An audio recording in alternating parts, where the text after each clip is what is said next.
Okay, thank you. Jack. Oh.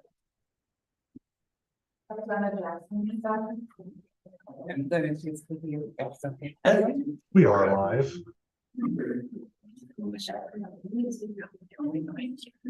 We wait for Joanne. I don't know.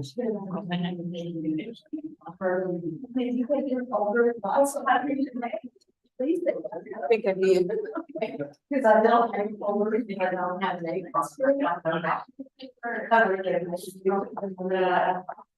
Probably, I didn't take my. I'm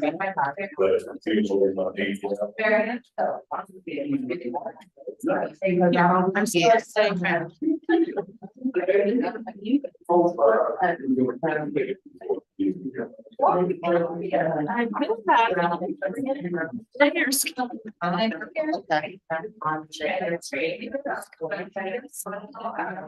He's still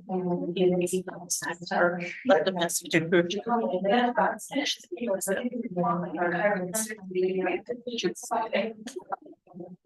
So we do a check fixed.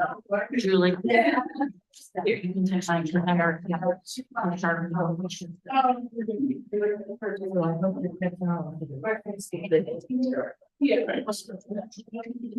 I know we have.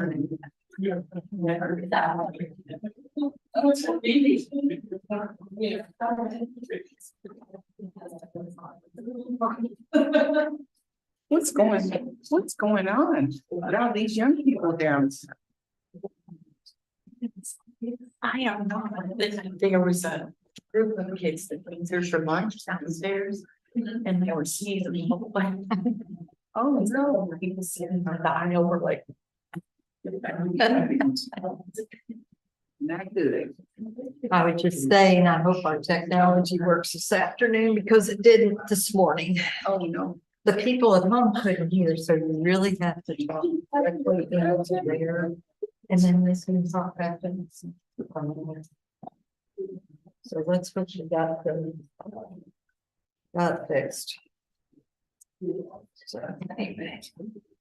All right, I think for the sake of time, we know we have a very packed agenda today, so we'll go ahead and get started. Our first agenda item, and due to the fact that we don't have a quorum, we will delay the minutes, but we'll invite Aaron to come up and give our choice board report. Annual report. Thank you, Lori. I'm Erin Wright. I'm the Director of Access and Engagement with the Division of Aid. Hey, Erin, it's Rebecca. I'm sorry to interrupt you, but I do not have permissions to share the screen on this meeting. Is They Tech just in there? left. Yeah, So- we just Okay. gave you permission to share. Oh. Thank you. Okay. There we go. Thank you. As Lori said, we do have a very packed agenda today, so I am going to go as quickly as I possibly can through the annual report. I sent it to all of the board members at the end of September, so hopefully you've all had a chance to review it. After today, the board has, next slide, has the opportunity to comment on the report. I can make any edits to the report, incorporate your own opinions in the report, and then we will work to get it turned into the FSSA legislative office in order to be turned into the General Assembly by the end of December. So, next. As I go through the report today, we'll touch on all of the statutory report requirements. So I'm not going to go through this slide or the next slide. But as all of you know, CHOICE is state funding for home and community-based services. It's the funding of last resort To be eligible, there are no income restrictions on eligibility, but cost share does exist for anyone above 150% of the federal poverty level. Once you reach that 350% federal poverty level threshold, your cost share is equal to 100%. There are also asset thresholds and associated cost share with the program. Next. So this slide, which for those of us in the room, it's hard to read, but it is in your report, and I will share the slides afterwards, just summarizes funding for home and community-based services in state fiscal year 2023. I will note, if anyone is following along with the written report, that there was an error in the calculation in the draft that I sent that I have since fixed, and it will be fixed in the report that comes your way and is submitted. Next. So the total choice appropriation has been a little over $48 million annually. 18 million of that is transferred right away for Medicaid waiver.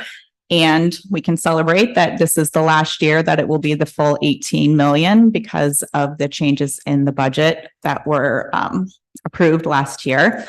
3.75 million is transferred to OMPP for waiver intake and is part of the AAA's contracts for waiver intake. And then about 2.7 million was set aside for state administration. And about half of that also goes to Medicaid to help support technologies such as CAMS and associated programs. And in state fiscal year 23, we distributed 24.3 million to the AAA's. So in state fiscal year 23, the choice program serves 6,207 individuals. This was almost exactly the same. It was about 2% less than the number of individuals served last year. The AAA's through the choice program primarily serve individuals who are in the 60 to 84 year age range. About 37% of folks are in the 60 to 74 age group. Around 25% are in the 75 to 84%.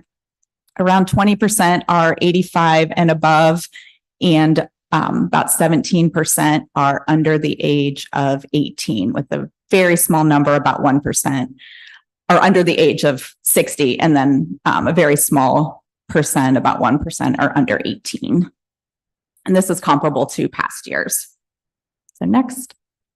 About 78% of choice participants last year lived alone. 68% were female. About 79% are white. 18% are African American, 1.4% are Asian, and then 2% were Hispanic. And these numbers are fairly comparable with general population statistics, though the targeting of the African American population through choice is reaching a higher percentage than is in the population. So we saw an increase in that population this year. Next. So the choice report includes some information about primary diagnoses of individuals receiving services through choice. About 13% had some kind of primary diagnosis related to the circulatory system. 6% primary diagnosis with Alzheimer's or other dementia-related diagnosis. This is an increase from last year. And then diseases of the nervous system, about 5%. And then there's a whole bunch that are lumped into other. Next. So this slide, again, hard to read, is comparing costs of the choice program compared to nursing facility costs. And the average monthly caseload for the choice program each month last year was 2,610 participants. And the monthly cost for that group was about $776 compared to the monthly nursing facility cost of over $6,000. Next. So moving on to further discuss participant care outcomes. As I mentioned, 6,207 individuals were served through the program. And this includes, and we'll see a breakout a little later, those who are just receiving care management only and those who are receiving both care management and services on a service plan, those in-home services. Again, we served about 2,610 individuals on average each month. There were 128 choice participants that transitioned from the choice program to the aged and disabled waiver program last year. And there was one individual that went from choice to the traumatic brain injury waiver. There were over 3,000, I think it's 3,389 individuals who were Medicaid eligible, or who are, well, I guess were Medicaid eligible last year, that were also receiving choice services. This does not necessarily mean that those individuals would be eligible for the waiver. It just means that they have some kind of Medicaid. So they could be in that group that's transitioning. They could not meet the functional requirements for the waiver. They could have a Medicaid aid category that does not align with the waiver. But over half of the individuals did have Medicaid. Next. So this is a breakdown of the different ADLs. And when I'm done, we are going to hear from Zachary Haas talking about some work that we did with WISE, looking at folks in the 0 to 1 ADL age group. So I'm excited to be able to share that with you today. The breakdown in the different categories, 0, 1, 2, 3, comparable to past years. It's pretty consistent of the breakdown of how we're serving folks. Next. This slide just highlights that there were over 1,000 choice providers, and the AAAs have agreements directly with the providers for choice. They pay the providers and then request reimbursement from us. So those are just the different types of providers. Next. And this page just outlines the different services were available. We hadn't introduced any new services in state fiscal year 23, so we can go to the next. Again, I feel like I'm rushing really quickly, but I want to make sure there's enough time for everything else. So another look at costs. This is a slightly different perspective. This is the other dollars we talked about were looking at the choice program overall. This chart is looking specifically at those with a choice service plan. So the annual costs are and monthly costs are a little higher, but overall still significant savings compared to institutional care. And if you scroll down a little bit, you can see the comparison to the aged and disabled and traumatic brain injury waivers, which also on a per month basis cost more than choice. Next. So this is just summarizing the breakdown of those that receive care management only, those that receiving care management and other services. And as I mentioned, all of them experienced a very slight decrease from last year, but overall the numbers were fairly steady.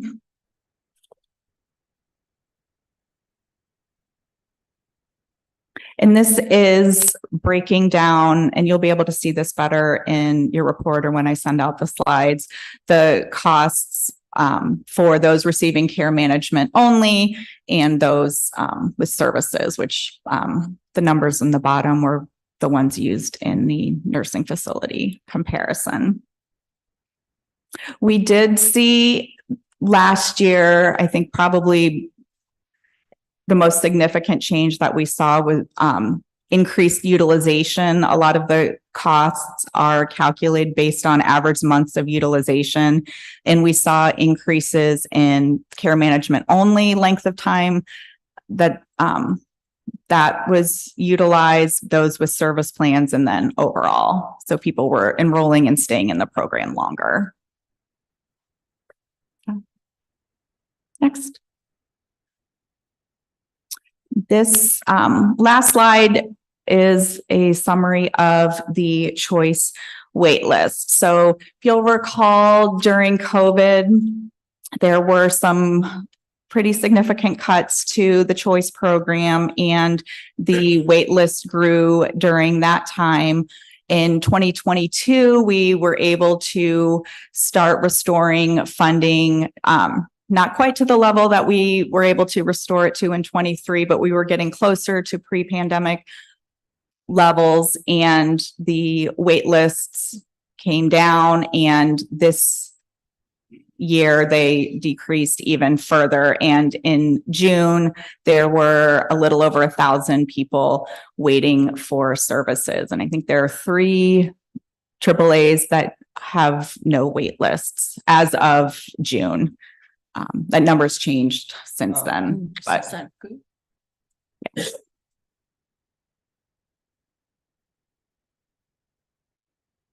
so next steps, we're happy to have any discussion, answer any questions. If there's any edits or anything you'd like me to further flesh through in the report, we can do that. And I can work with Lori to approve any changes prior to it being sent to FSSA Legislative Office.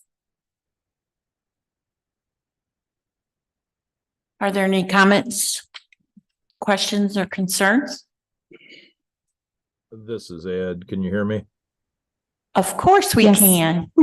Sorry, I couldn't be there in person today. I hate not being there in person. Aaron, was that you giving the report? Yes, that's me. Yes. Okay, I can only see you as a speck at the end of the frame. I was trying to go back and forth between your slides and the draft that you sent us back in September. And one thing we've discussed extensively before, and I thought maybe you could provide some additional context on, is in your draft report on page 10 of 13, the report gives numbers on impairment levels for individuals receiving choice. And I was hoping maybe you could provide some context on that, because, you know, we've tried for a number of years now to make choice more preventive, and hopefully we're seeing that in the use of choice for individuals with 0 ADLs or 1 ADL. Can you speak to that and provide any other context? Actually, when we wrap up talking about the choice annual report, I'm going to turn it over to Zachary Haas from Purdue, who was part of the WISE team that just did a study of 0 to 1 ADL participants in the choice program. So he is going to kind of go over what we learned through that process. Sorry, I jumped ahead of you. If that was on the agenda, I apologize. I only have the choice report up alongside the Zoom. I don't have the agenda. It's a nice segue. But, no, it is a nice segue, and I appreciate. I know you've worked the last several years to make sure the report addresses issues that have been brought up in the past, and I appreciate the way you have continued to address those issues and questions, Aaron. So thank you for a very informative report. Thank you. And I am, there is an executive summary to the report that the WISE team prepared, and there's also a full report. And then we've also put together sort of a 1-page summary of the findings and what the DA is proposing to do as next steps. So we can incorporate anything from the conversation after this into the report as well, if it fits. Okay. So. Any other comments? All right. Well, thank you, Aaron, very much for the report and the hard work always.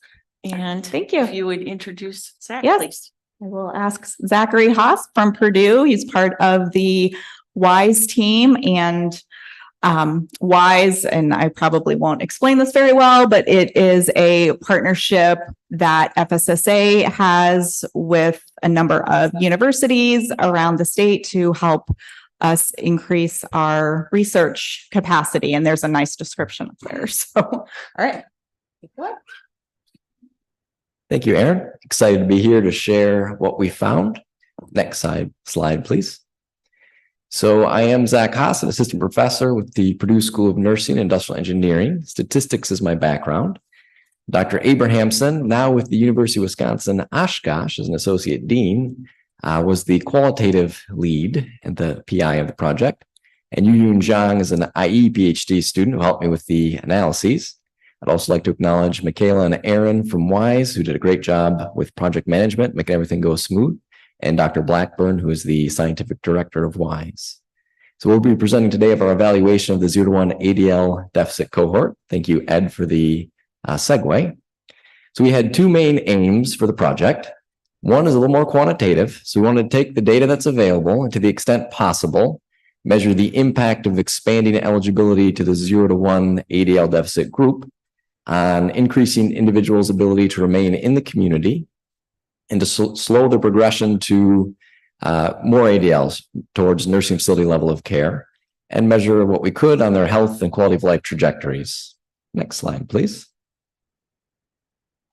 The second aim, a little more qualitative, we wanted to understand the perspective of both the 0 to 1 clients and how they felt things were going in the program, as well as staff and administrators and how they felt the program was reaching that group. Next slide, please. So we took a mixed methods approach. So if you're not used to that term, it means we analyzed quantitative data and we collected interview data and analyzed that too. So there was an online survey of the choice participants, not the easiest group to survey that way. But we had a couple of focus groups with the Area Agency on Aging folks, and we thought that went very, very well. There's also a couple of key informant interviews with choice participants to get a little additional information. And then the secondary data analysis. So we used administrative data from a couple of sources, the Resident Assessment Instrument Home Care and the Care Management System for Social Services, or CAMS data. Next slide, please. So for the online survey, we sent it out to 350 individuals.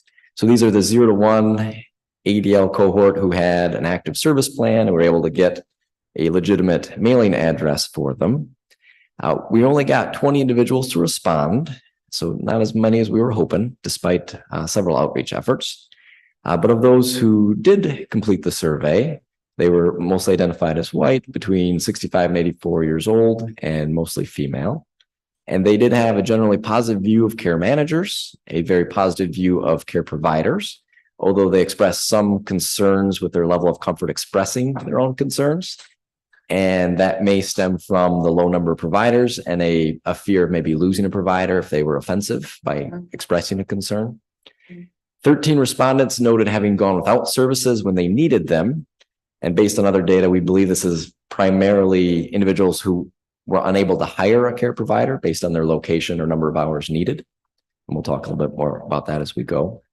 But they did generally have a positive view of the program's ability to help them remain at home. Limited sample size, so we have to be careful about generalization, but we've done our best to triangulate across data sources. Next slide, please. No, I was thinking that it was a different slide. Focus groups, sorry. So there was 2 focus groups, very well attended, happened in July, 24 participants representing 15 AAA regions. And some key findings from there. One, as the lack of providers, especially in the more rural areas. Part of that they felt was a competition for caregivers with other programs that have higher reimbursement rates. And part of it was low need clients only have a few hours a week and maybe they live further away.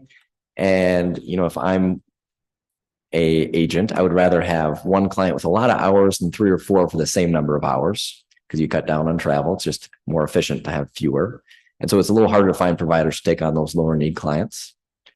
There's also belief that expanding eligibility to this group contributed to the longer wait lists, although based on Aaron's report, it sounds like a lot has been done to address that and reduce the wait lists already. There was an expression that when an individual has a service provided and then they get reassessed later and they no longer qualify for that service, it's really hard for folks to take the service away. So do not enjoy that. Another major theme was one-time services such as home repairs, upgrades, major cleaning.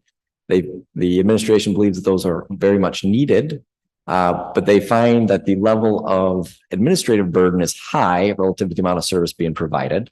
And so they believe there's an opportunity there to maybe create a distinct program mechanism for those lower needs, especially the one-off type things. So they identified that as an opportunity. Next slide, please. So here's a couple of quotes Dr. Abrahamson pulled out of the focus groups just to add some color. The first one, it's harder to get a caregiver to show up for a few hours as opposed to someone who has more hours on their service plan. A lot of those clients are on the wait list for so long that they end up being waiver eligible and get waiver services before they get the choice services.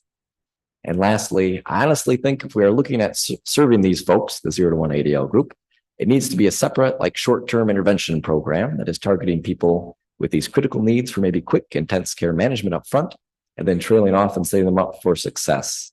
So just one of those illustrating the desire to have maybe a second mechanism to serve the group. Next slide, please. So there was 3 key informant interviews, many attempts to do more, and a few more were scheduled. But again, having to do things over the phone or remotely, I think we missed out on a few folks. But Wise did a great job recruiting folks and setting that up. So just some findings from those 3 we were able to have. They did experience a lack of available providers, which resulted in their unmet needs. They found provider turnover to be very stressful, as one might imagine if you have someone coming into your home to provide a service and you build a rapport and then having to learn somebody new. They expressed a general satisfaction with the interpersonal skills and knowledge of care managers, and a dissatisfaction generally with the agencies that hire and manage providers. And I can imagine part of that frustration is not being able to find someone to fill the need. They did generally express that choice helps them remain at home. So just a few, but again, triangulating across data sources, that's a general theme. Next slide, please. So here's a few quotes from those interviews. I've only had actual help from them maybe 4 months out of those 2 years because they can't find anybody to drive as far as to where I live to help me. So a rural location. This choice definitely helps me stay here at home. If I have trouble doing something, she's glad to help me. I wouldn't be able to stay here. The place would be a mess. And lastly, choice helps me stay in my home without having to go to an assisted living situation. Next slide, please. So talking a little bit about the quantitative analysis. So here's just some demographics comparing the 0 to 1 cohort with the 2+, and I'm pulling data across about a 5-year period looking at their last assessment, so it won't exactly map to what Aaron was showing you earlier. But the 2 big differences I want to highlight, sort of the 3rd and the 5th pairing of bars.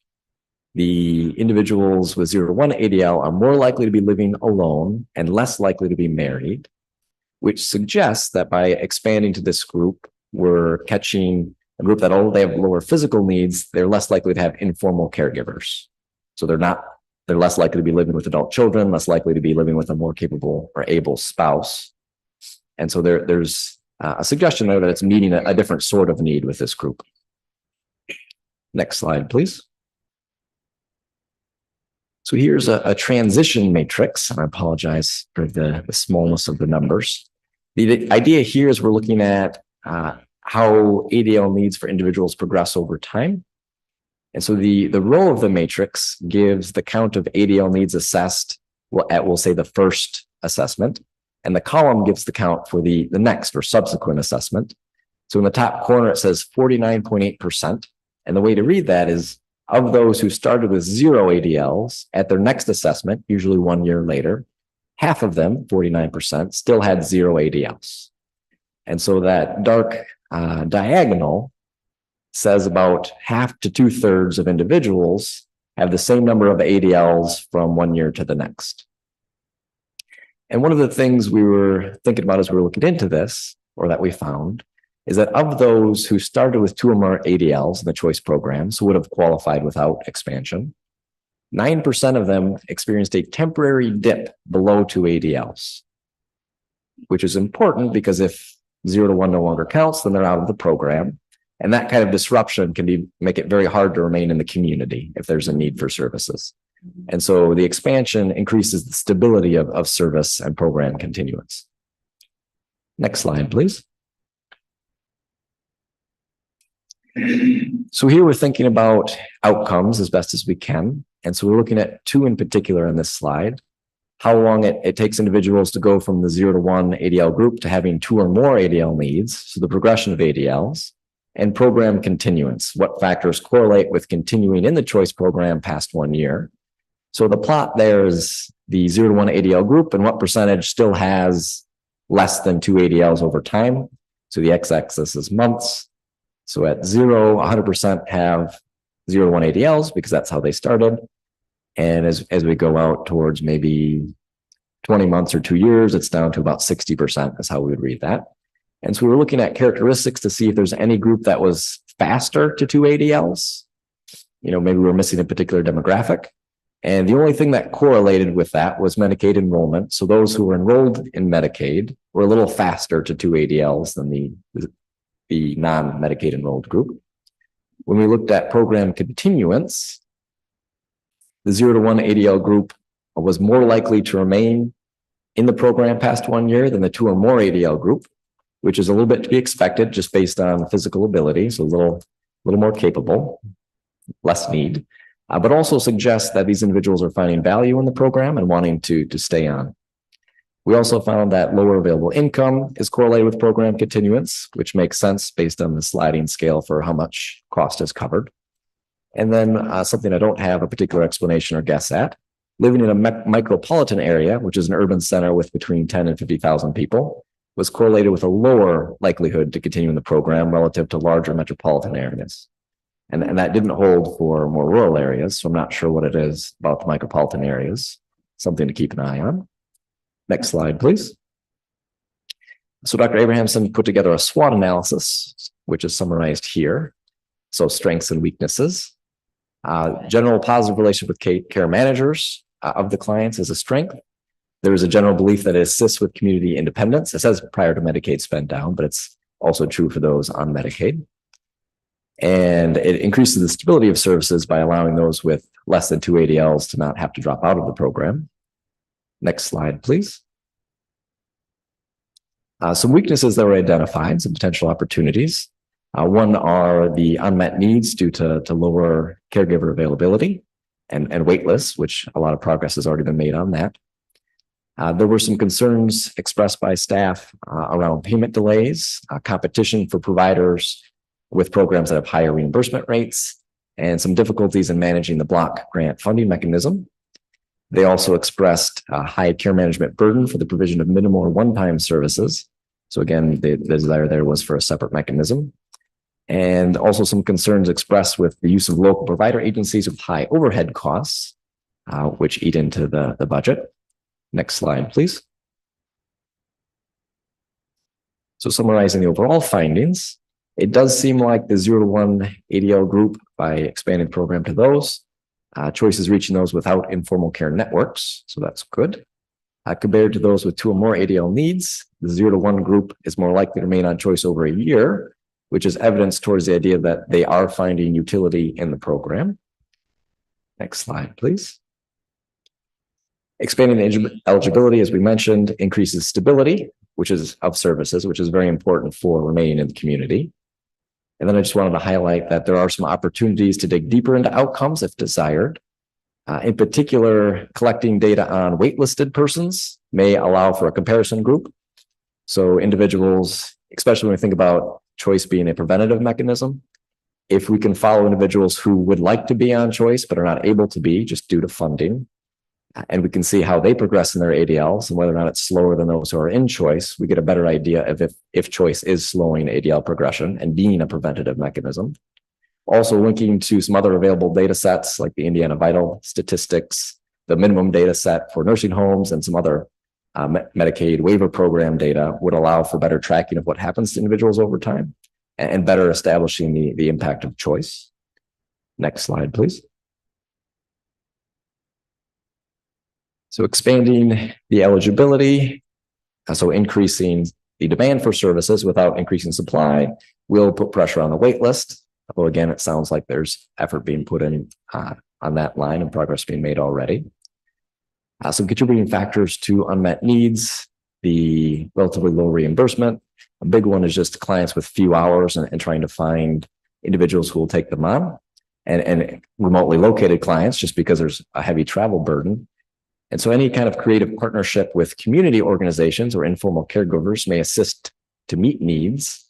You know, the financial incentive may not be there, but if we can tap into service-oriented incentive and groups in the community that are looking for ways to serve their community, that may be an opportunity. Next slide, please. So a big one that was expressed by staff is if there can be a creation of a distinct program mechanism to facilitate one-time services, such as home repair and major cleaning, would lessen administrative burden and increase agility and hopefully allow more clients to receive services. So that's an opportunity. And then there's also expressed a desire to reduce the complexity of processes surrounding eligibility, availability of funds, and cost sharing to assist AAA staff. Next slide, please. So that is all that I have to share. Are there questions for me? I have several. Can you hear me? Excellent. Yep. So an easy one. Going back to the slide where you talked about, I think you said local providers have higher overhead, and that increases cost. Yep. Yeah. So the reimbursement rate doesn't change just because a provider has higher overhead, correct? It shouldn't. Nope. Well, then how would that create additional costs for the choice program? So this is Kathy Abrahamson. Sorry, I can't be there in person, but it's great to see you. And that finding came from the interviews with both the AAA and the participants. And the concern was not that the cost was higher for the choice program. The concern was perhaps more hours or more money going directly to providers would increase the availability of providers. So the idea that if you're paying someone, let's say $15 an hour to provide cleaning services, if part of that is going to an agency as opposed to the individual, individuals are getting reimbursed at a lower rate for their services, such as cleaning or caregiving, and are less likely to want to participate. So that was from the qualitative data. We don't have quantitative data about actual cost, but that was the perception of people receiving services. Okay, thank you. That makes more sense. You attempted, if I remember one of the early slides correctly, you attempted to survey about 350 choice participants via a web survey. Is that correct? That's correct. And you had a very low participation rate. Was there not an opportunity to do live interviews, either phone or in person, with more choice participants? There was. Oh, go ahead, Yeah. Kathy. Okay, I could speak to that. So with both the online survey and the interviews, there was a lot of concern, of course, on our part in regards to that response rate. Multiple attempts were made, primarily by the individuals at WISE who have a lot of experience doing this, to reach clients. With the interviews, I was involved firsthand, and many times they would set appointments to do a telephone interview with me or a Zoom interview that was their choice, and not show up, not be present. We would have multiple attempts. And so this just was a learning exercise in terms of interviewing and also surveying this client population. Multiple mailings were made in terms of the online survey. So as we said in the presentation, the results need to be taken with that in mind. I think the triangulation and the way consistent themes came out adds strength to the data, but certainly the response rate was less than we would have liked despite multiple efforts. Thank you. Another question. I'm concerned about the idea that certain services, I think the term one time or one off was used, maybe ramps and homemaking services and things like that should be separated from the choice program. I also heard you in your presentation talk several times about I think you used the word stability, that comes with, having someone in the choice program and not moving in and out of choice. You talked about it in the context of a person, suddenly having fewer ADLs, and under the old system, they wouldn't have qualified to stay in the choice program. But doesn't that also apply with those one-time services or occasional services? Isn't there a stability benefit to having someone in the choice program, even if they're receiving no services or receiving minimal case management services? The idea being that, someone who needs a ramp, for example, obviously is qualifying for choice because they, under the statute, are at risk of losing independence. So, just because they suddenly have a ramp doesn't mean they are going to be at less risk of losing independence going forward. The ramp is hopefully mitigating the immediate issue related to potential loss of independence, but somebody who needs a ramp is likely to have other issues arise. So isn't there a stability issue there as well? I'm just very concerned about the notion of separating those services. Yep. Sure, and I can take that one, Zach, if you want. So Yeah, that that's- again came from the focus groups and the interviews. And I fully agree, and I believe, having conducted those focus groups, that the stability of services is something that is a positive.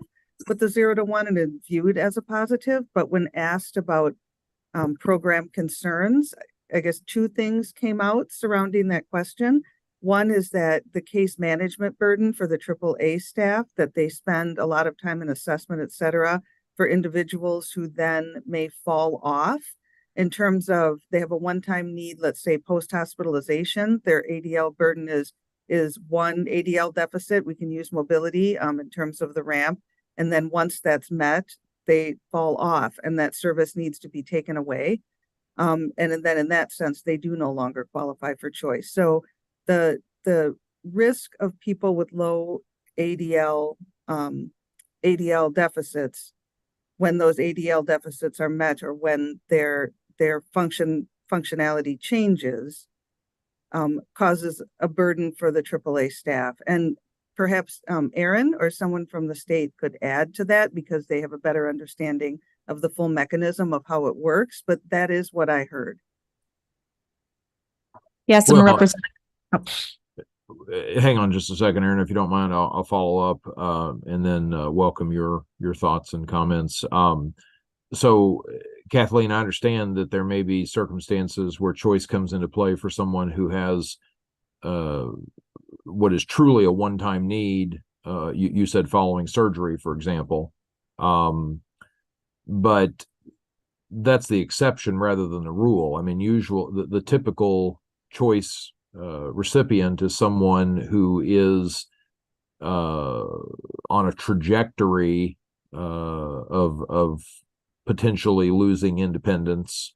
And as I said earlier, the ramp, for example, might mitigate the immediate situation, but doesn't. It may change the angle of the trajectory or the slope of the trajectory, but it doesn't make the trajectory go away. That person remains at risk, right? And then I guess related to that, again, I would have concerns about separating these services, because what I hear you saying is that there's some desire to create a new program.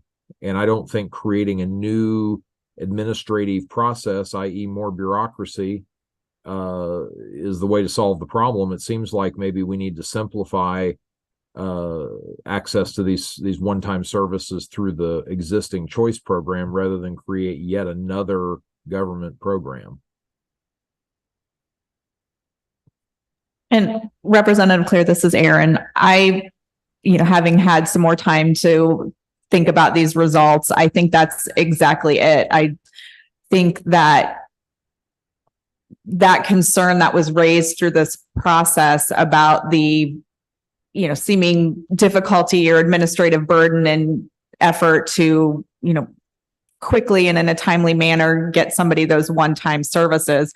I don't think that the direction is to create an entirely new program. It's how can we simplify that process, speed up that process, make it easier for the options counselors and care managers to connect people with those one-time services. And it might be looking at and this is kind of jumping ahead a little bit about kind of what we're thinking about for next steps, but is there a simplified assessment tool or service planning process that we can introduce to try to address this concern? So not a new program, but how can we do better within our existing program to try to get people those services quicker? Well, thank you, Erin. I'd love to discuss that with you further. Go back to the reimbursement issue, Erin. What about the differential reimbursement situation?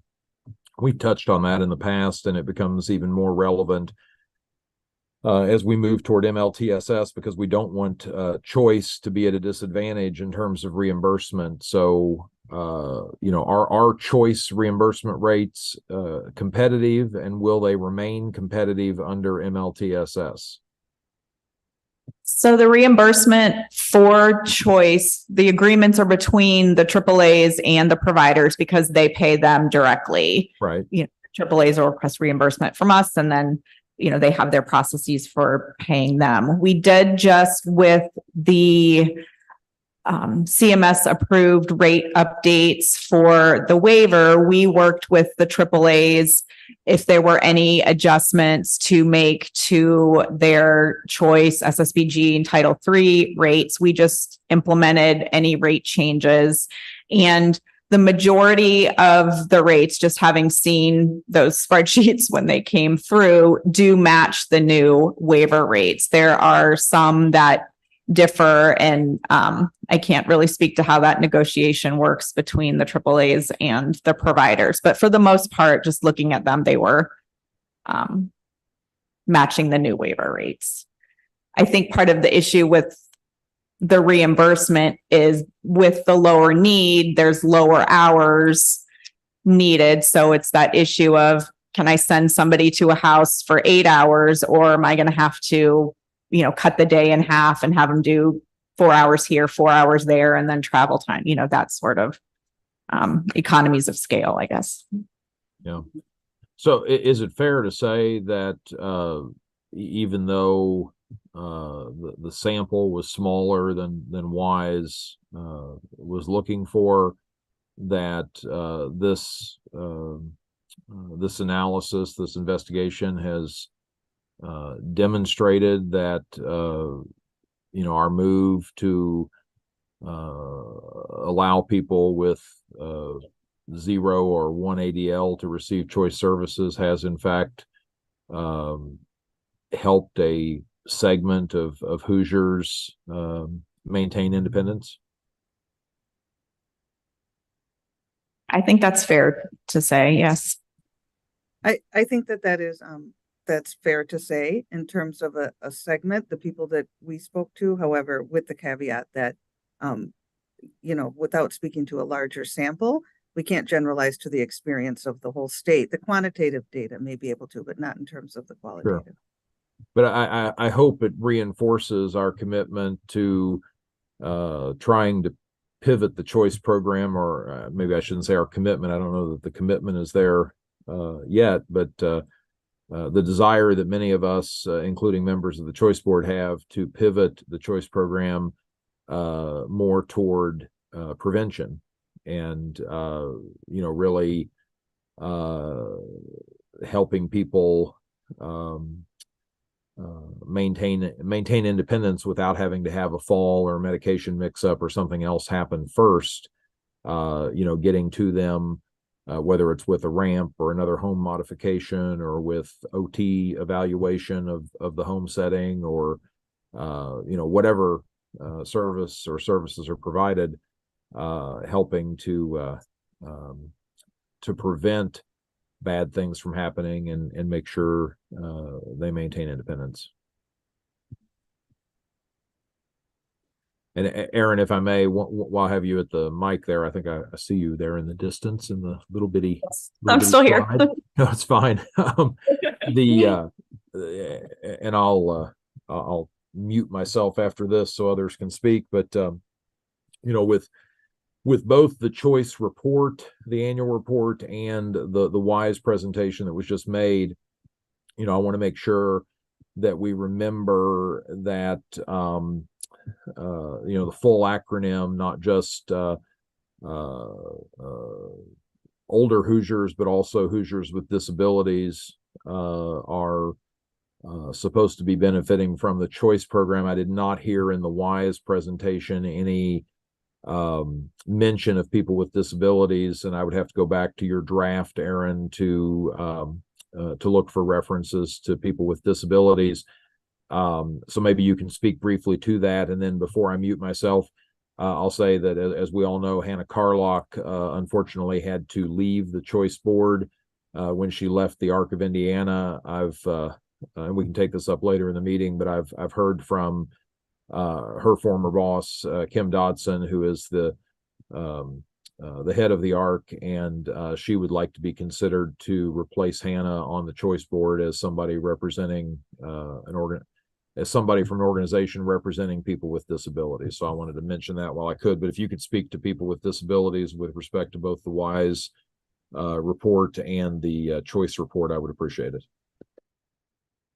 I'll start. This is Erin still. I will start with the choice report. It's about 17% of individuals served last year were individuals who are under the age of 60 with a disability. And that's been pretty consistent percentage of the choice population that's been in that population over the last several years. And I don't know.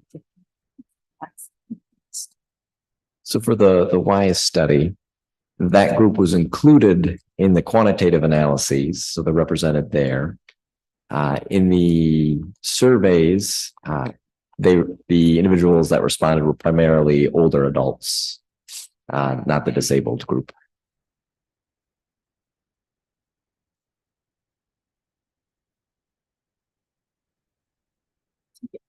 Ed, do you have anything to add, or you're muted? Right. Not in particular. I'm interested in the quantitative data, and I love it that we're having this conversation again. I hope it helps us pivot toward more work on prevention and helping all people, all eligible persons maintain independence, and that of course includes people with disabilities, including of course intellectual and other developmental disabilities. So I just want to make sure that we continue to include people with disabilities in all of our discussions. And again, Aaron, we can follow up later, but just mention that Kim is very sensitive to wanting to continue to have somebody on the board in Hannah's absence, representing an organization advocating for people with disabilities. So I appreciate all of the answers and insight. Thank you. Dr. Burke, do you have any comments on the study or your report? Representative Jackson. It was a wonderful report. Thank you. This has been information over several times that we've been wanting and very interested in, and it's so wonderful that we can have the beginning and continue to develop it. Yeah, Lori, I just want to thank Zach and the WISE and Kathy and the WISE group for the kind of hard work and the willingness to kind of keep meeting with us to kind of develop this report. I know we really took a pretty big interest in it and what the report says. And then I would also like to just thank Erin for just her continued kind of work towards focusing on how to move the choice program forward and how to kind of focus on the things that the choice board wants to focus on as well. Erin worked incredibly hard on this report as well. So, yes, thank you. I'd just like to say I really appreciate the evidence-based approach. And as we move forward with more administrative policies, that's really helpful.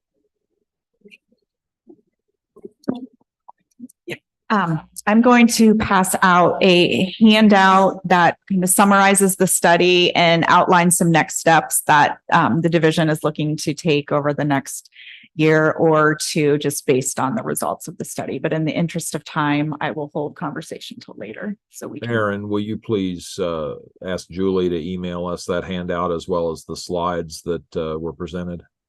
Yes, we will send those out. Thank you. All right. Well, thank you so much again for the comments, Ed. We do appreciate your interest and enthusiasm and continuation of keeping us all on the same ideation. Now I'd like to introduce the Community Care Hub of Indiana. I know Tariq Brown is here, and we will receive our presentation from them. Thank you, Madam Chair. Good afternoon, Choice Board members. I'm Tariq Brown, representing Community Care Hub of Indiana. Next slide, please. Our goal by the end of this presentation, and I know we are kind of stretched for time, so we'll try and keep things moving, is to simply introduce you to the Community Care Hub concept, our leadership team, and our strategic vision to support our aging Hoosiers while creating a sustainable statewide network that elevates our local trusted agencies under the Pathways model. My hope is that when you leave this session, you will be equipped to advocate on our behalf at the state and federal level in support of this model so that we can focus on continually making a difference in other people's lives. Next slide, please. Here is our dedicated board and our leadership team. Connie Benton-Wolf is the board chair for Community Care Hub of Indiana. I am the vice chair of the Community Care Hub of Indiana's board. We have with us joining me today, Jim Vandergrift, who is our executive director, Deborah Knowles Freeman, who is our chief operating officer, Lisa Schneekloth, who's our chief compliance and quality officer, and then not present, Kelly Epsiland, who is our senior vice president. And now I'm going to have Jim Vandergrift come up and walk through his portion of the presentation, and then Deborah will come up and do her portion. Jim. Thank you, Tariq. And I'll try to move quickly. What we're going to cover, objectives here, who we are, what it is we do, why it matters, and what we could use assistance from you all. Next slide, please. And next slide with the who we are. Community Care Hub. So we're a national sanctioned movement that was developed by Administration on Community Living. And they've actually come together with the CDC, CMS, and HHS to actually sanction the movement and development of community, or call it care hubs. In the community, basically a care hub, it focuses on organizations that support the overall movement for community-based organizations. In a sense, in the way that the care hub exists in Indiana, we operate to support the 15 AAAs. And function much in the way of a managed services organization, lifting the barriers in order to contract with the managed care entities, but also being able to provide the infrastructure to ensure that the uniform quality and delivery is there to elevate, kind of like the tide raising all boats, to ensure that all 15 of us are working at the highest level of competency. Next slide, please. And if you look kind of how we've evolved, our designation actually came across just a year ago.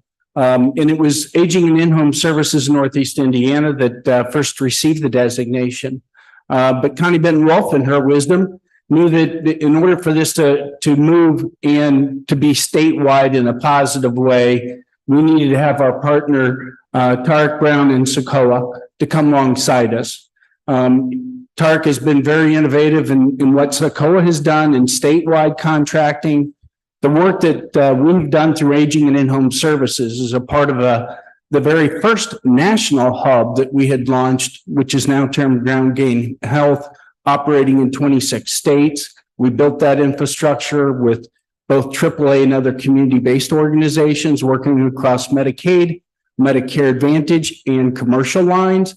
And it's much of that work that puts us in the position for the Community Care Hub of Indiana to have the experience to launch them where we did. So if you look at it from just November of last year to March, Socoa and Aging and In-Home forming the formal Community Care Hub of Indiana with the ACL designation.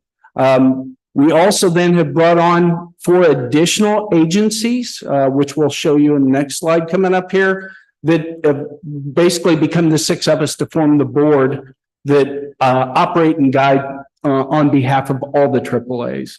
And we've already begun the process with the MCs and the contracting and moving forward.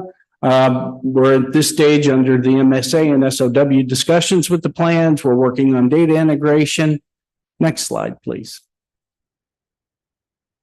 And here are the 6 agencies that have elected to both participate from a leadership perspective, being on the board of the Community Care Hub of Indiana, but also financially making their own commitments. These were contributions that the individual agencies made out of their funding personally, not additional outside grant dollars, but it was their investment in order to get the hub launched and off the ground. Next slide, please. What we do. So this one here, I'm going to have to flip because I can't read that screen and I'm about half blind last time. And I want to get this one right because why Community Care Hub of Indiana really needs to exist for pathways for aging success.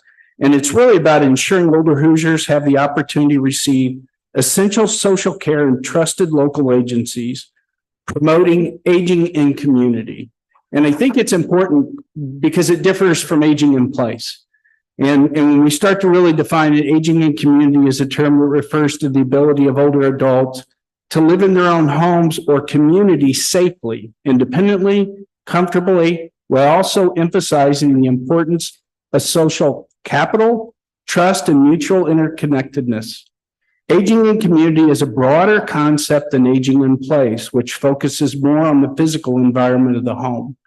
So much of what we're doing is changing the narrative of what it is we need to do as a network to ensure that all 15 of us are engaging every Hoosier that we can make a difference in their ability to age in community. Next slide, please. And now it's Deborah's turn. Deborah Knowles Freeman, our Chief Operating Officer. Afternoon, everyone. So, as Jim mentioned, I get to talk about, creating our community care hub. Sorry for the sniffling, guys. So creating a hub is powerful and impactful when done correctly. As you heard Jim mention, elevating our network, I really get to discuss the how these great things can be done. So under CCHI, we're really bringing all of our agencies together to provide that statewide coverage, which is beneficial to our MCE partners who have members that are spread out throughout the state. Contracting with the single entity versus having a contract with all 15 gives them more of what we call an easy button. However, as the hub leader, we do have the privilege of pulling these standalone entities into what I love to call, because I'm a music lover, one band, one sound. For those familiar with the AAAs or area agencies on aging, they've been around and working in this space for 40 to 50 years. Some could take that to say they are stuck in their ways, used to doing things their own way, maybe resistant to change, or all of the above. However, we found with working with our agencies, they are very open to change, as we do have buy-in at all levels, as Jim was mentioning, with all 15 signing their letters of intent, because everyone does have to be aligned and trained in this new way of doing business. One of the most important factors that you need within your hub is a quality-focused culture without sacrificing a patient-centered mindset. And so we're going to double click into those in the next couple of slides. Thank you so much. So the only way to really align the network is by standardizing our processes and establishing protocols. The million-dollar question that people love to ask us is how. So as you look to create continuity within the network, You have to develop your service protocols to be used within the hub. This should align with your product delivery or contractual requirements, which, as those who are familiar with pathways understand, are very lengthy. But the process requires a clear definition up front. Once you have the ability to define that, you can map those requirements against current state to really help you identify any gaps.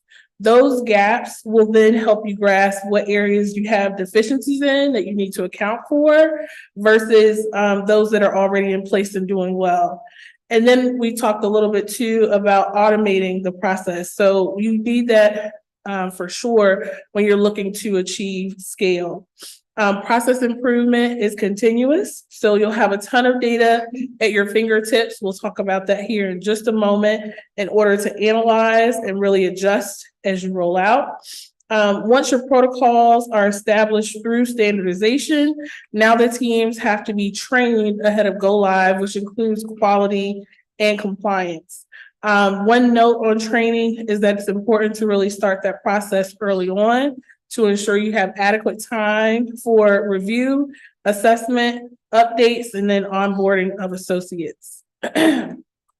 Now that the network is trained on your standard protocols, they have to adopt and adhere to the quality policy and comply with your compliance requirements. So getting our contract is step one, keeping our contract is step two. So knowing that you have to you could easily lose your contract, should I say, if your service quality is poor. With our requirement under the hub, bringing all of our agencies into alignment, some who've never operated in this particular space with protocols or quality oversight can seem like a daunting task, but we have a great team that's up to the task to help us get there. Lisa and her team are one under our compliance arm of the hub. Once those standards are defined, we're going to make sure that we are focusing on our guiding principles when we've working through our quality policy. Excuse me, next slide, please. And then when we talk about linking the MLTSS ecosystem, so we're doing this on two fronts with technology at the core. So Amplify will be our new system that will be used for our associates on the front end, connecting all three of our payers' information into their single source system, so they're not having to hunt and peck for information through various systems. And then on the back end, as it relates to inline, that is a compliance product built from Sequoia. And from this one, we're really focusing on making sure our agencies are up to par and in standard with all the requirements that we have from a compliance standpoint. So those two working hand in hand will help us make sure any associate that's going to pick up a referral to service our Hoosiers, they've gone through, they have the right credentials and requirements before picking up that referral. And then the positive side of having the Amplify system as well on the front end is if we have a neighboring CBO or AAA that has a member they cannot service, that neighboring organization can pick that up so that our Hoosiers don't experience any separation or hold up in service. So I think that is all of my pieces here before I transfer it back to Tarek. Thank you very much, Deborah. Next slide. So why it matters, for us, obviously, we want to make sure that our Hoosiers that are part of Pathways are taken care of, are seen timely, and that we're all singing from the same hymn book. It's very challenging to have 15 different entities marching to the same beat of the same drummer if it's not a coordinated effort. This kind of framework does bring that coordinated effort to the forefront where we know that people aren't going to be left behind or they're not going to hear a different message from area 4 that maybe they didn't hear from area 8. And so we know that as we lean into our MCE partners, as we lean into our state partners, there's a lot of conversation and collaboration that has been taking place. And I can say I'm really happy to see how fast we have moved. When you think about March of 2023, when the two organizations formed this 501c3 joint venture, to now, we have been moving in warp speed. We are on track with our readiness spaces for the plans and the hub. We're doing our IT configurations and things like that to ensure that we're going to be covering all of our angles. And so I would just say, you know, before I open it up for questions, people always ask me, Tarek, how can we help? Right? How can we help you all move farther down the road? And I'd say number one is embrace this concept, right? Yes, this is a different kind of concept in the space that we're in, but we understand, several of us have been through a managed care implementation in other states. We understand what is in front of us, and we feel very prepared and welcoming that challenge as it comes forward.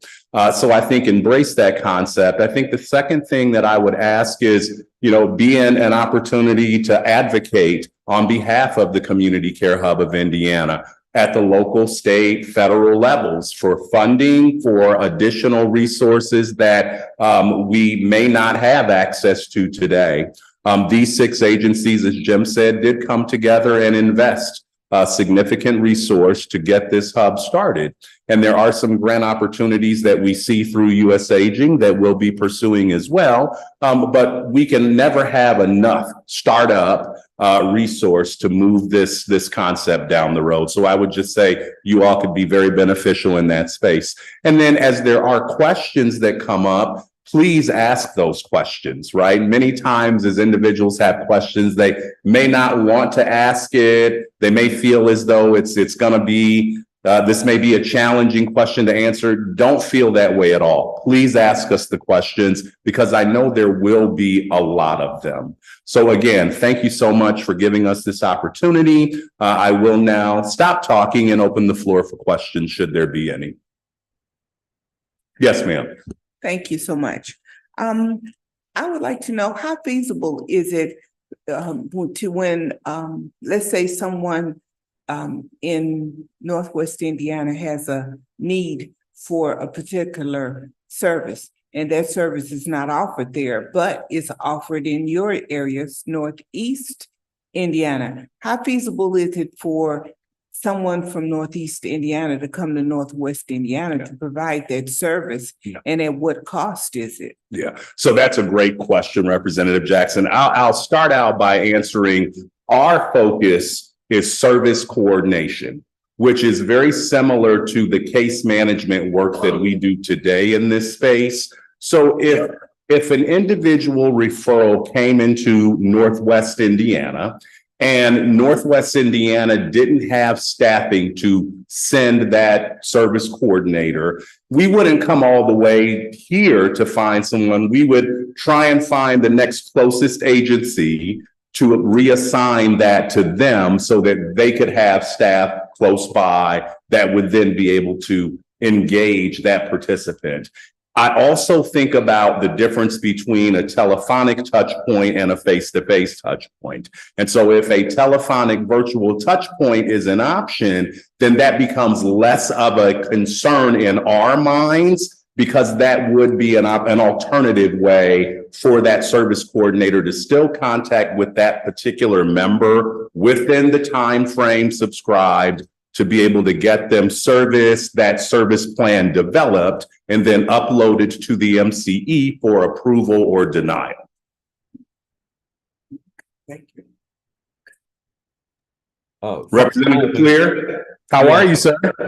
Hi, following up on Representative Jackson's question and going back to the WISE presentation, how do you see us addressing these areas where we don't have adequate provider coverage or we have adequate providers, but maybe they're not interested in some of the choice cases because it's not as many hours, as what they would have with another type of case? Yeah, that's a great question, Representative Clear, and it's one of those questions that keep me up oftentimes. I think, no, because we do know, you've hit it right on the head. We know that there are not a ton of providers in our rural areas, and many providers do have those minimum hours. I used to operate a non-medical home care agency in Michigan before I moved here to Indiana. And that was one of the things that we had to deal with a lot, is those minimum hours. I think the way that you address it is you have to start first by developing and building out relationships with those associations, right? Evan Reinhardt and I have much interaction around providers, building out networks, et cetera.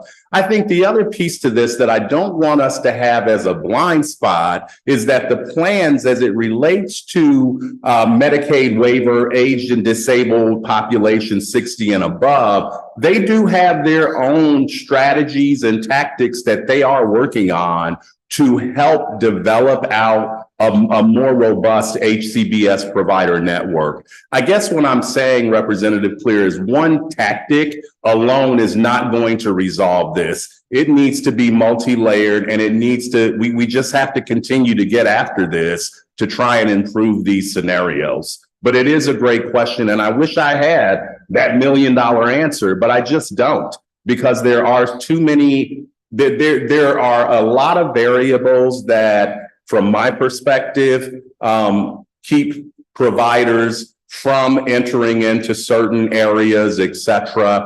I think that the more education providers have around, the number of referrals that may be in a zip code where there is no provider, the more opportunity then that opens up for them to expand their business models and business operations to address those needs.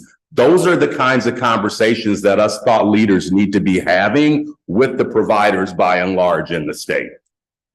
And I appreciate that, but at some point it does come down to reimbursement, right? Oh, absolutely. I mean, reimbursement is part of that equation. That's one of the most important variables. And again, it's continued advocacy. It's continuing to have those great discussions to try and see, can we move the needle and make that situation better for the provider network?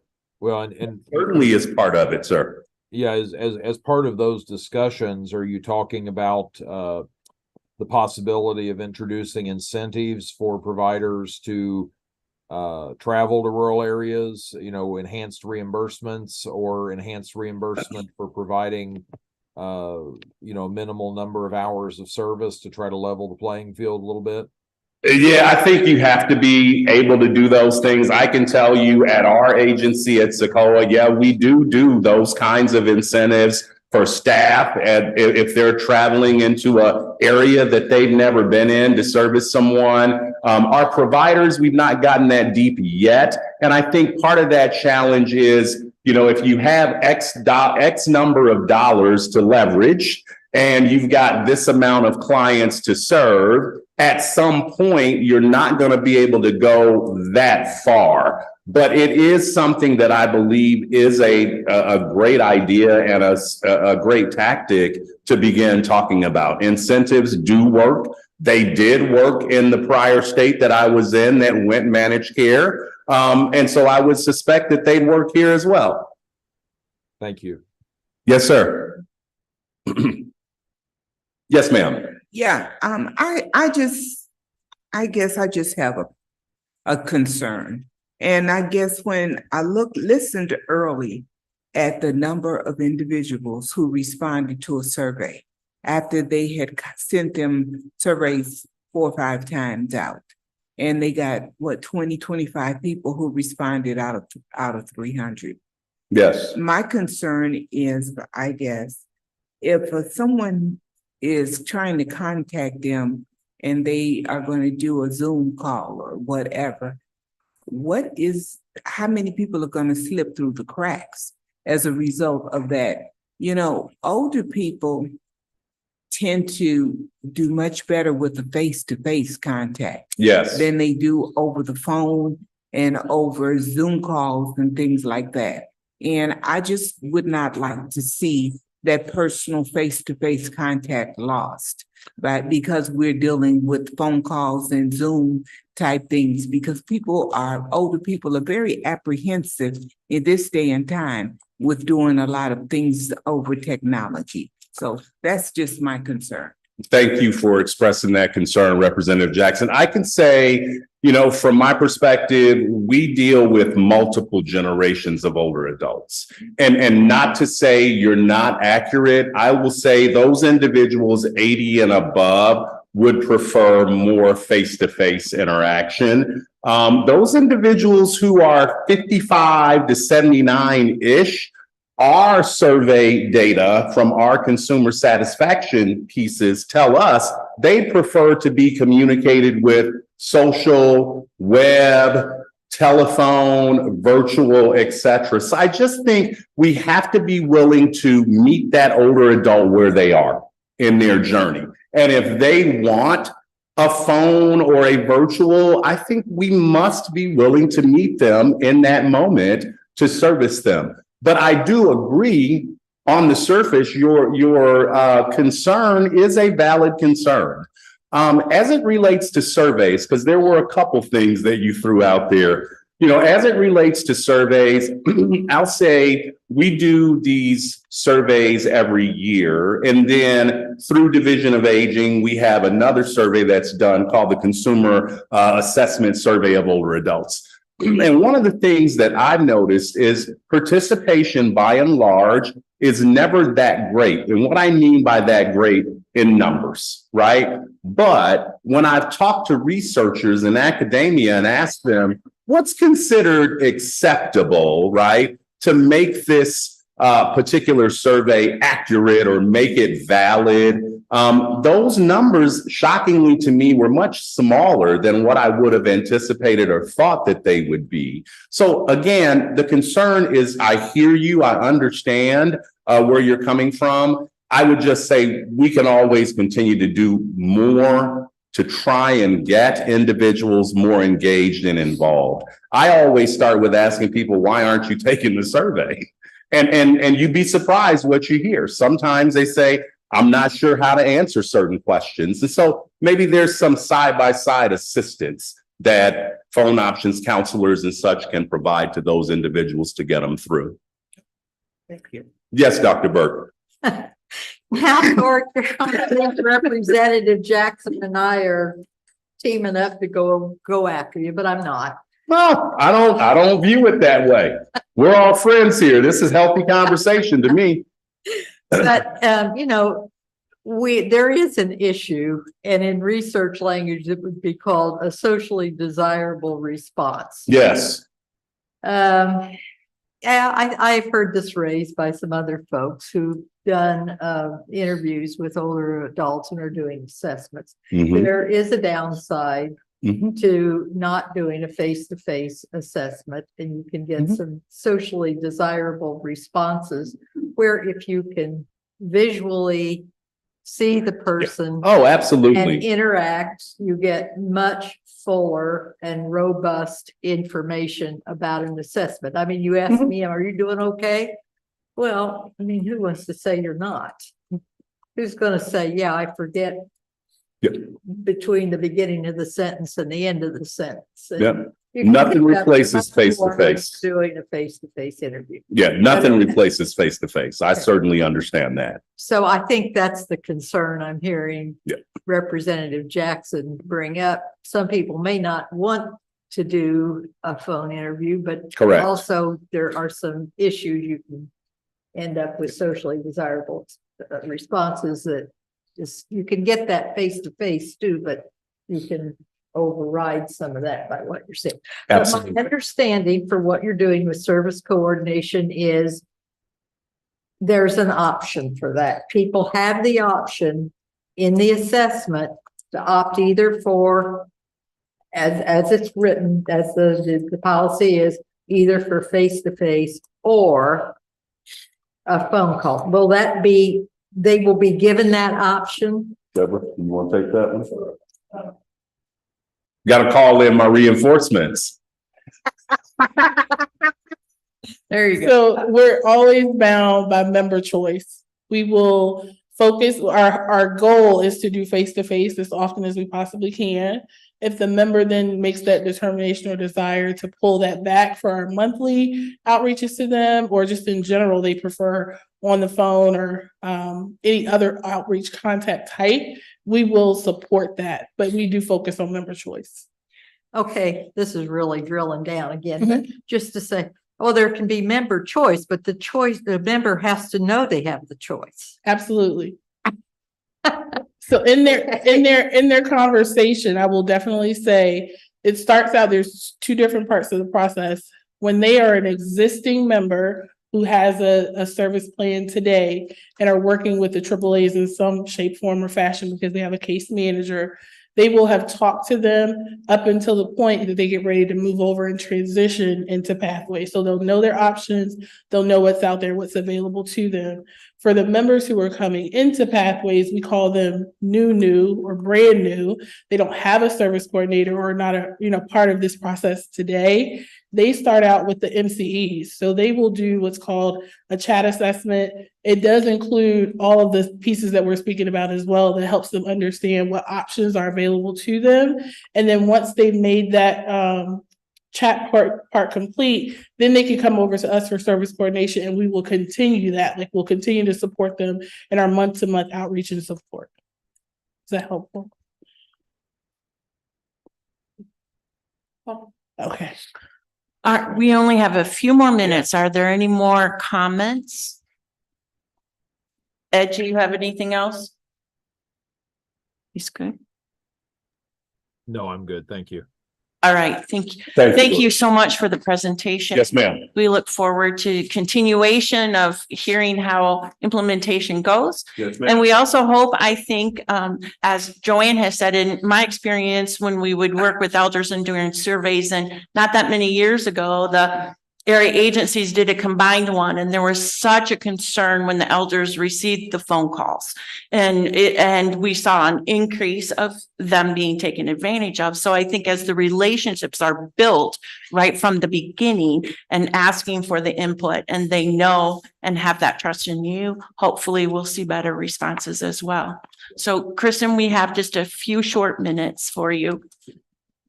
That's okay. I'm sure people will want to hear what we have to say. First of all, I do want to address a couple of the questions. I want to follow up on this issue of face-to-face.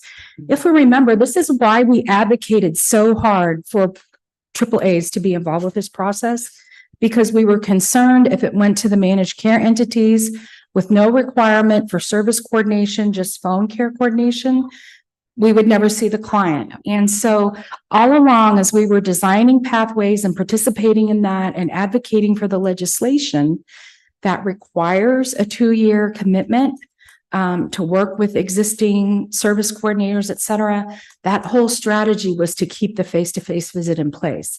So there, within the AAA network for the service coordination that we're doing, there is that priority on face-to-face. So I want to kind of put if that helps people to feel more comfortable about that. We worked hard on that for 2 or 3 years before we got to this point.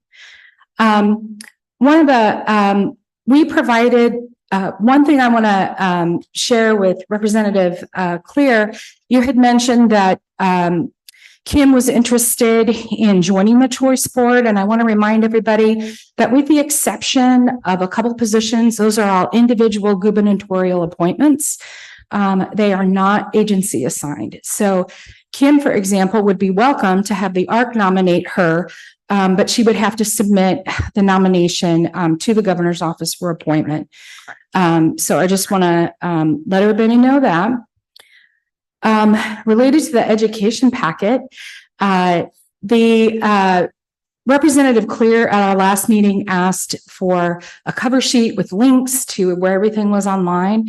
And as I worked on the packet, I realized there are a number of things in the packet that either are not posted online and not available online, or they're behind paywalls. So I don't think that's going to be a viable enhancement for the packet. There might be some other ways we can think about that going forward to make it easier to share the documents. But I did want to let y'all know that I did work on that, think about it, and it just didn't seem like it was going to work for what we typically put in the packet. Finally, the main thing that I wanted to talk with you about is the preliminary draft that would enhance the membership of the choice board. And what we're trying to do is bring in people with expertise that address 3 areas of concern. One is housing. One is caregiver and consumer representation. And the third is direct service workforce. And so on the last page of your preliminary draft, there is language in there that attempts to accomplish those things within those last 2 pages. So I hope you had a chance to take a glance at it, and I wanted to get your feedback to see if there were any concerns or questions about that draft that we're working on to enhance the membership of the choice board to cover some of these key issues. When would this ideally be submitted? Well, we're trying to get this introduced in this coming General Assembly. So the idea is that we would enhance the membership of the choice board. No, I get that. I mean, when would you need our total input on it? Early December, because we're trying to get the legislators have deadlines as to when they have to submit their bill language. And it's pretty early in December, right? So we need that feedback pretty quickly. Okay. The only reason I asked is I was already on the road this morning when I got the notice, and I did review it somewhat downstairs. And personally, I think they're all wonderful changes.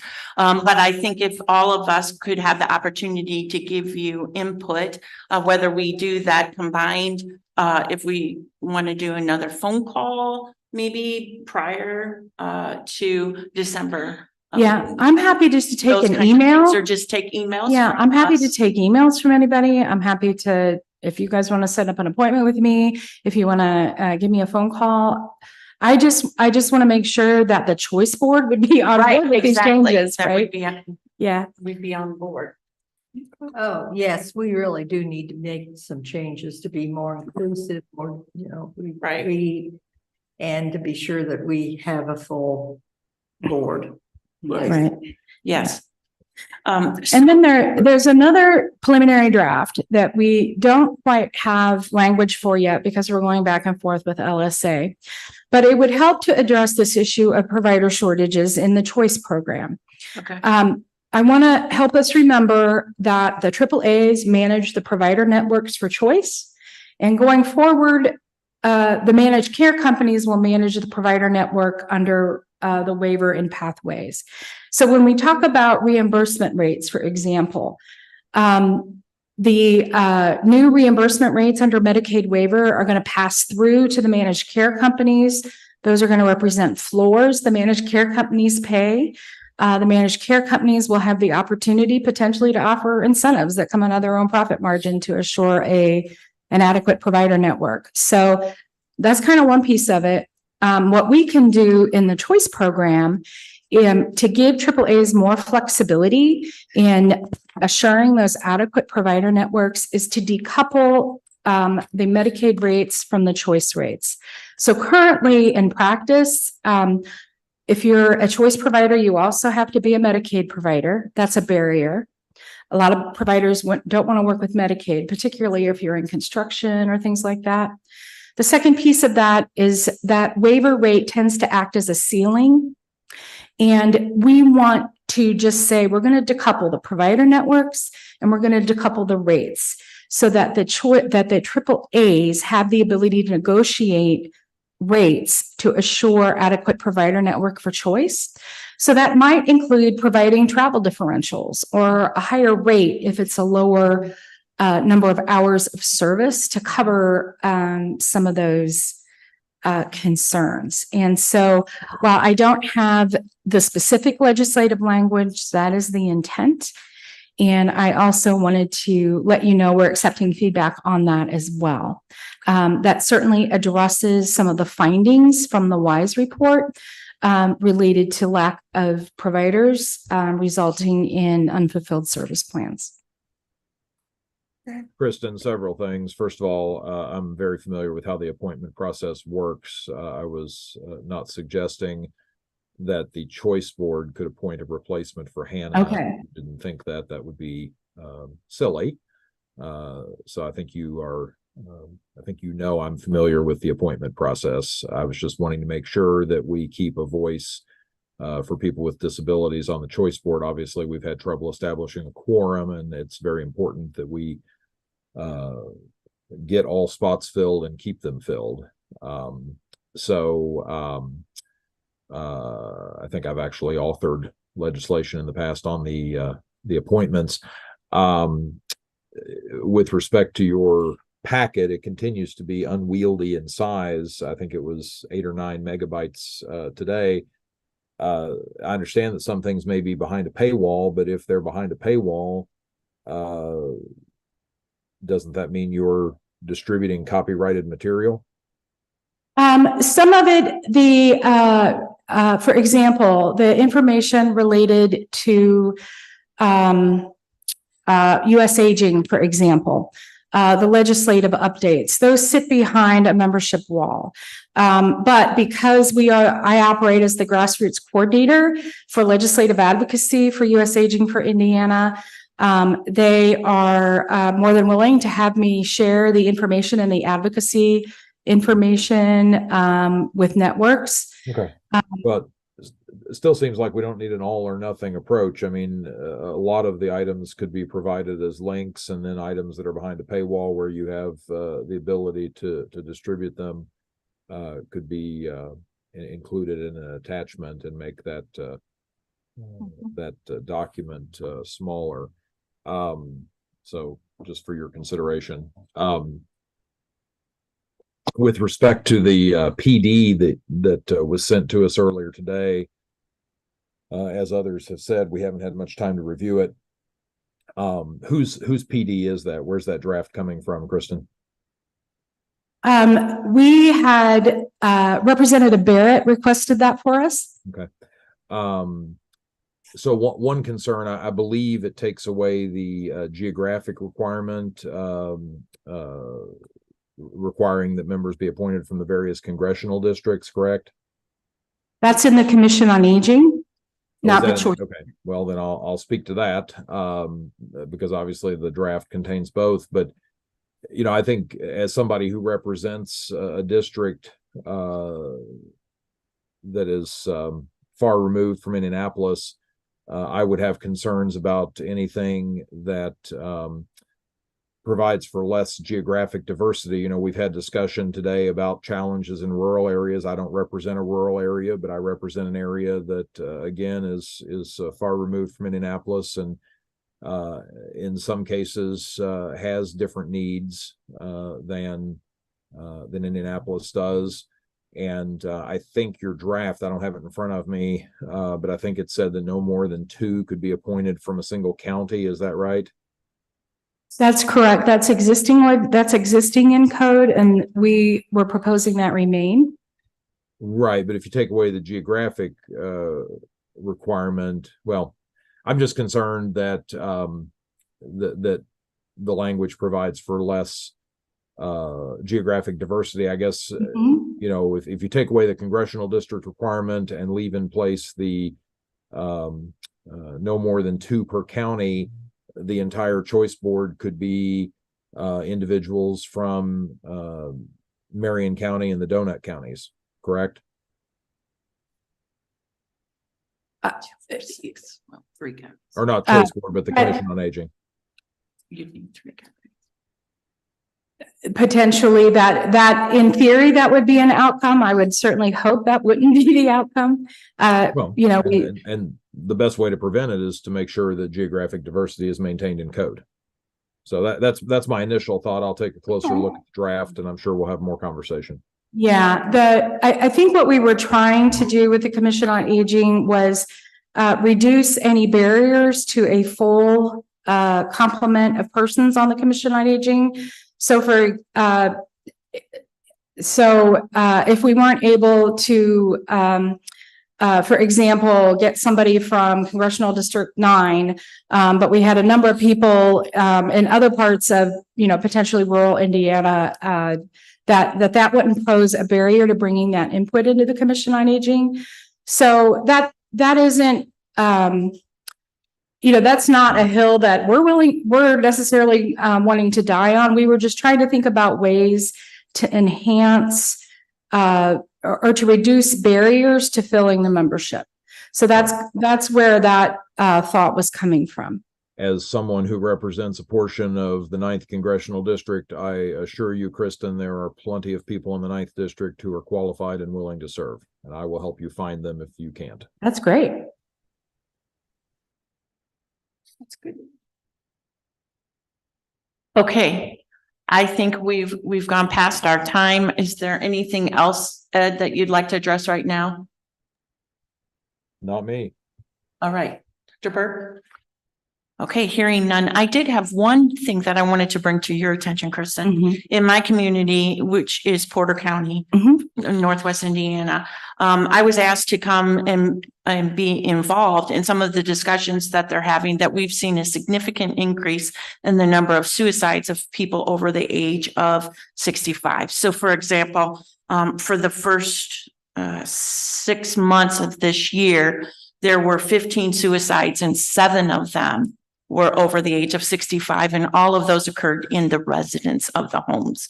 So I also somehow, as you're looking at all of the different things, for us to maybe begin to look at what this is on a statewide basis, and is there anything that either the Commission on Aging or Choice through our context need to help with this situation.